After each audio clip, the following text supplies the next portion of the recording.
Hi there, happy hump day and welcome to Wednesday. So today we're talking about negotiations and some of the things that you can do to help you get a better outcome when you're negotiating. The outcomes of a negotiation are often influenced by power, how it's used and how it's felt. And it's really easy to see how a person who has more power in a relationship can use that in a way that it leads to a suboptimal outcome for the person who's on the other side of the bargaining table.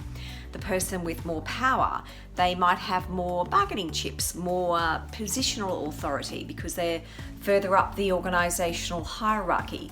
They might have more status, and so they can negotiate harder and often from a position of strength. Interestingly, it's not just having power that helps us negotiate better. Feeling more powerful can impact how we negotiate too. And the key word, how you feel. Because no matter where it comes from, when we feel more powerful, we are more powerful when it comes to negotiating. And research backs this up. So Dutch researchers from Tilburg University asked people to recall a time when they had more power. And what they got was interesting results. They then had a control group and they were just asked to write about how they spend their evening. And what they were then asked to do is all of them went into a series of negotiations. And what it showed was that for the women who were primed to feel more powerful by thinking about a time before they went into a negotiation where they felt that they had power, made more aggressive first offers and negotiated better outcomes than the women who were in the control group. Interestingly, men reached similar outcomes regardless of them feeling or having been primed to feel more powerful. So the results of the study showed the women who reflected on times where they experienced power and of having power behaved differently during the negotiation. The good news for all of us, there are things that we can do that can help us feel more powerful before we go into a negotiation. And they're all things that are at your fingertips.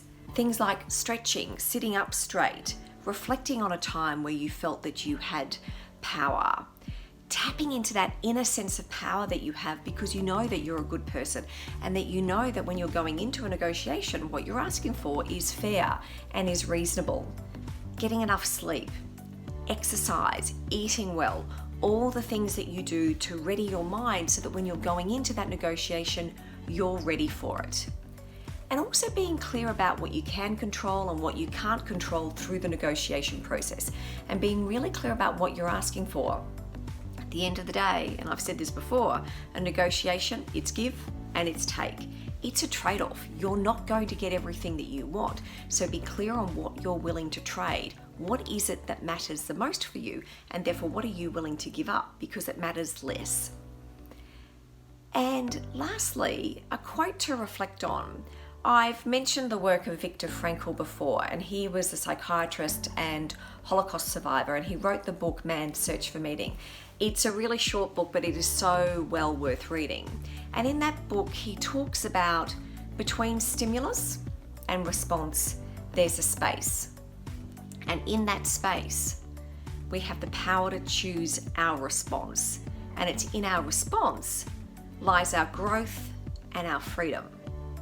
It's a great quote to think about and reflect on when you're preparing for a negotiation. How would that change what you do? How's that going to influence your sense of power, your sense of worth that you're going to take into your negotiation? Take care, and I'll see you next week.